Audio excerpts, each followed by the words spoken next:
Hi everybody, welcome to the first proper review, my first proper review on YouTube. I figured I'd start with my favourite knife. Where else would I start? So this is the ZT-0562CF. Just quickly before we start, this is also available in a titanium version. There was a G10 model a while ago, but this one here is the carbon fibre model. Okay, let's start with the size. It's coming in at a very, very common size in the knife market. Here it is against an Ontario Rat number 1, Rat Model 1, and a Kershaw bare knuckle.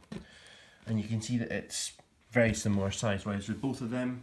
They're both quite common, quite well respected knives, which is why I picked them for this.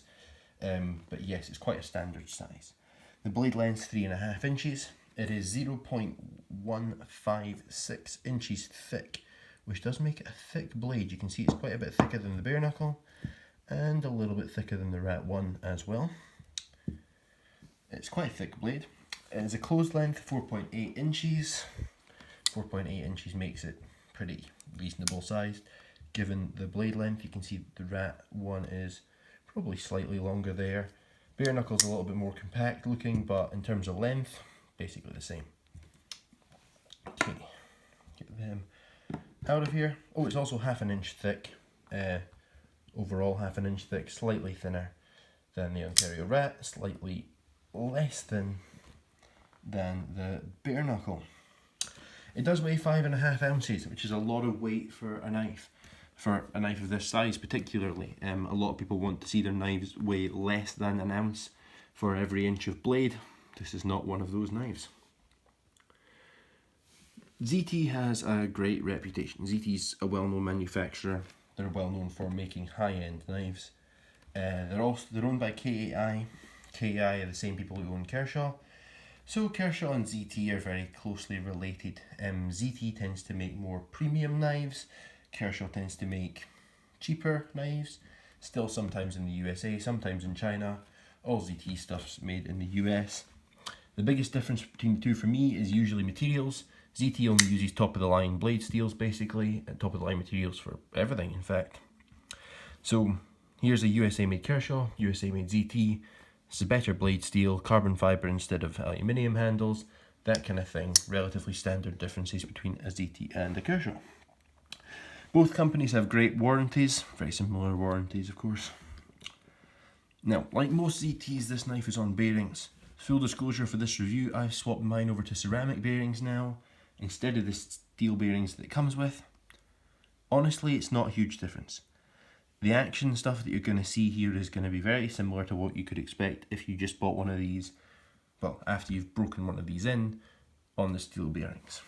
I chose ceramic though because they don't corrode, a little bit stronger, and they are a bit smoother, but again, it's not a big deal. Okay, this is a flipper. So it has a flipper tab on the back here, in this case a very big flipper tab, bigger flipper tab than most. There's a Buck Marksman's flipper tab, you can see this is a bit longer. Got on the Kershaw Pico, bigger than the bare knuckle, we had it here earlier. So it's a big flipper tab. As you heard there, it deploys very, very well. Flipper's great, and the action is fantastic on the open and the close. As you can see there, on the close, get it past the detent ball and it just drops shut. Very, very smooth, very, very nice. This is not a thumb stud. So a lot of people think it is a thumb stud. Ontario Rat number 1, there's the thumb stud for opening the knife with. That is not the case here. These are blade stops only. Instead of having a stop pin in the knife, where did I have a knife with a stop pin? Yeah, here you can see that big pin there. As I open it, the blade hits the stop pin. Here, the stop pins are in the style of thumb studs, if you like. It's this piece through the blade here, hits the handle scale here and here, hits the liner, doesn't actually hit the carbon fibre scale, but it hits here and here. It's a very strong way of stopping a blade, and it also provides more horizontal strength. If you think if you were putting horizontal pressure on this blade, it's going to push here and here, it's a bit more strong horizontally than a standard stop pin, which is good. The detent ball is a little bit further back than I would kind of like. By that I mean that the detent ball isn't up on the blade at that much close. That's the detent ball popped up on the blade there. And that means that if you close the knife and you're not used to it, you probably put your finger there, and then you won't get the blade to drop because the detent ball isn't up on the blade yet. It's just a little bit of getting used to, and once you're used to it, it's fine. Move your thumb a little bit further back, drop the flipper tab on, drop shut very, very easily. And it is actually surprisingly easy to use with gloves on, not with knives on, with gloves. Big flipper tab, plenty of access to the lock bar, pretty easy to use with gloves. It's a titanium frame lock. And what that means is that this whole side's titanium, and the lock bar itself here is also titanium. There is no blade play in this knife whatsoever, which is what you would expect. In fact, it's better have no blade play at this price.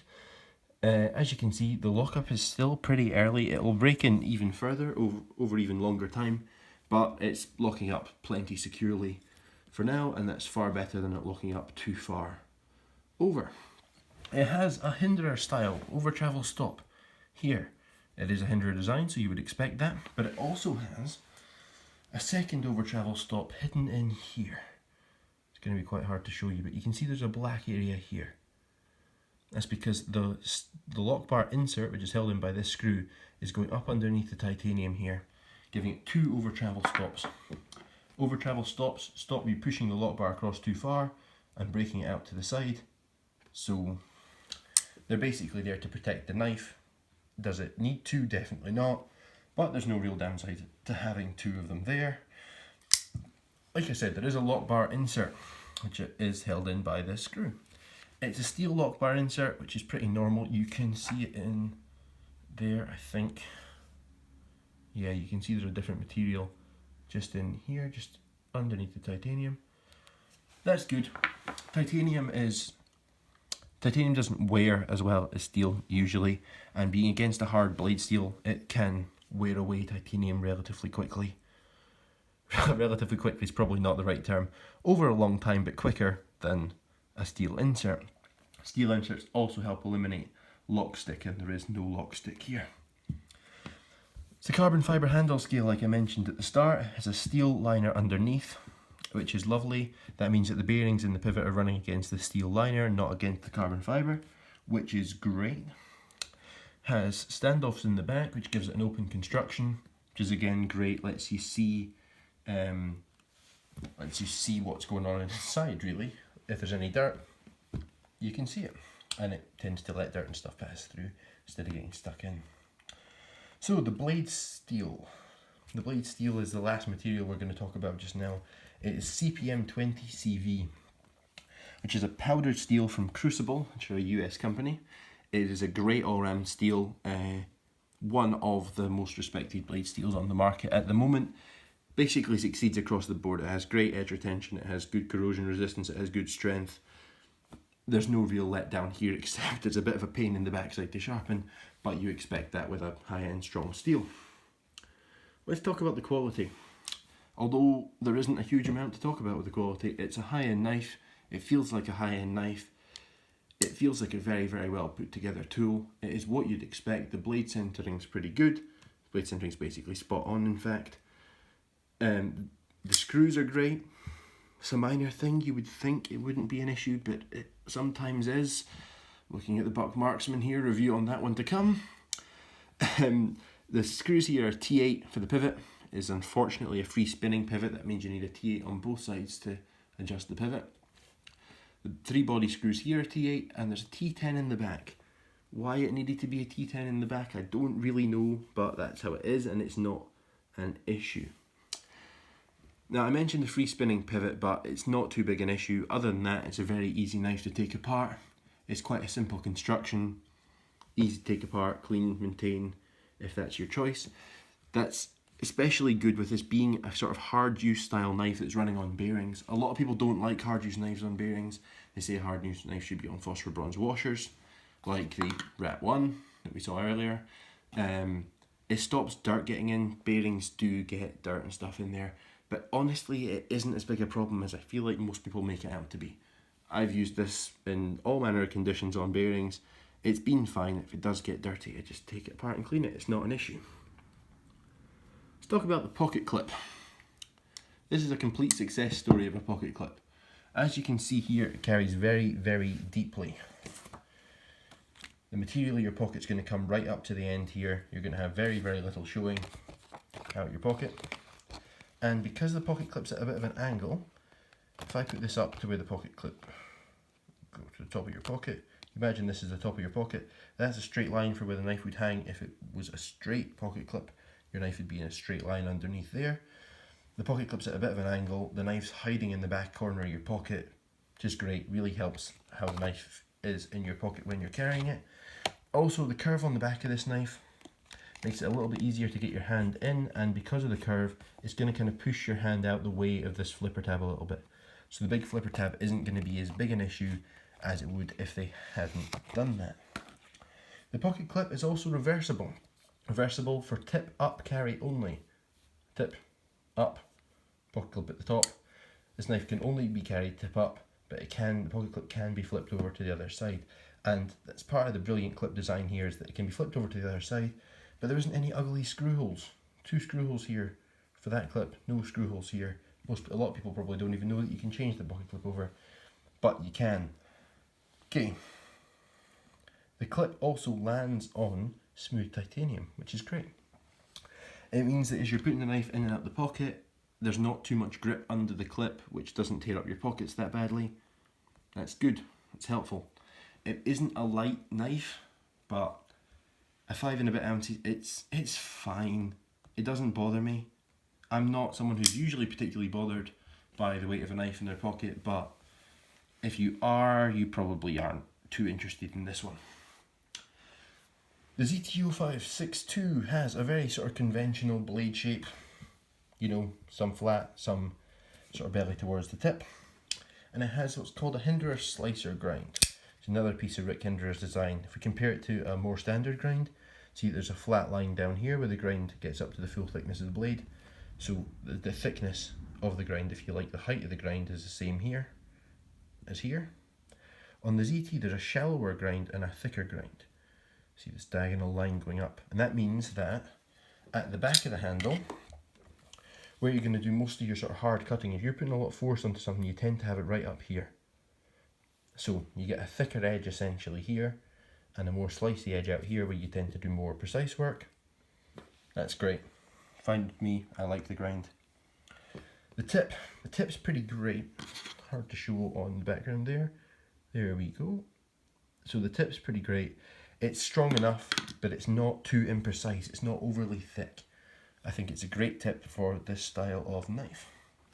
There's apologies. There's also a nice sharpening choil here. Some companies, mainly Spyderco, don't put a sharpening choil on their knife, so you can never quite get the last little bit of the edge sharpened properly. Oh, pardon me. This is a lovely sharpening choil, but it's not too big. You're not losing too much cutting edge. I don't mind the finger choil. If you can grip here, that's fine. I hate when companies have a sharpening choil that's like that big. It doesn't allow you to get a finger in, but does waste cutting edge. So this is a great, nicely done sharpening choil here. The flats of the blade are stonewash up here where it says ZT on the back, where the text is here, and the flipper tab are stonewash. It's a really nice stonewash. The other surfaces here are sort of a machine polished satin, I think ZT call it. It's very, very pretty. It does take scratches. In certain light it will show scratches up. There is definitely some here. I don't know if they'll show up on camera, but it certainly does take scratches, and they can be quite obvious. It also takes fingerprints and marks from whatever you're cutting, but that stuff tends to just wipe off. Ergonomics, huge part of a folding knife, especially a sort of more work style knife like this, a harder use knife. It's a Hinderer, and that's probably all I really need to say about it. It's based on Hinderer's XM18. It fits beautifully in the hand. There are no hot spots. Very comfy, good grip, not a problem. There isn't any overly grippy materials here, which I like. The grip comes from the shape of the handle, and it comes from this little bit of jimping here, which isn't overly aggressive. It doesn't dig into you as you brush past it. It's not too sharp, but when you put pressure on it, there's a huge amount of grip. Very, very nicely done. So, it's not sore on your hands really at any point, but there's plenty of grip there if you need it. Wonderful. Plenty space efficiency going on in this knife too. I don't like seeing knives where the blade stops down here and you've got a big chunk of handle for no reason. This blade is right up there at the end of the handle. You're getting as much cutting edge as they can in this size of knife. That's great. Okay, now the scary bit. It costs $260 in the US, okay, which is a lot of money. And in the UK, you're probably paying more than that, or you're paying a US price plus shipping if you're lucky. The materials are top of the line. The design's great. It's fair. It's fair for the money, and most people in the knife community, I'm sure, would agree with that. If you look at most of the reviews on this knife, they're saying that it's pretty fair for the money. It's a lot cheaper than the proper Hinderer XM18. It's offering a lot of the same potential. It's okay. However, I do think ZT need to start using ceramic bearings in their pivots. If you're going to charge $260 for a knife, I think it should be ceramic and not steel from the factory. We're now seeing knife companies like CGRB, they make kind of $35 knives, and they're on ceramic bearings from the start. So I think ZT needs to be kind of up in their game with the bearings. Overall though, yes, I think the value is completely there for the money. I think it's a great knife.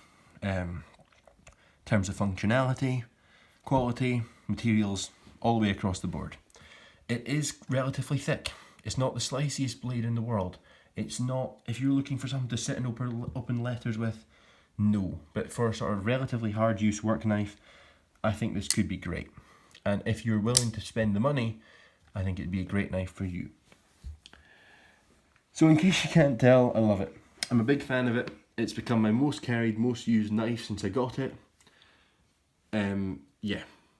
To me, it's basically the whole package, more or less. I love it. But if you are looking at it and you're thinking it's too much money, I have some more reviews coming up soon that are gonna hopefully fill in that gap for you. So, some of the things I want to talk about soon are Kershaw bare knuckle, another USA made ball bearing flipper, Buck Marksman, another USA made ball bearing flipper. I'd like to talk about Kershaw, Spyderco UK PK as well.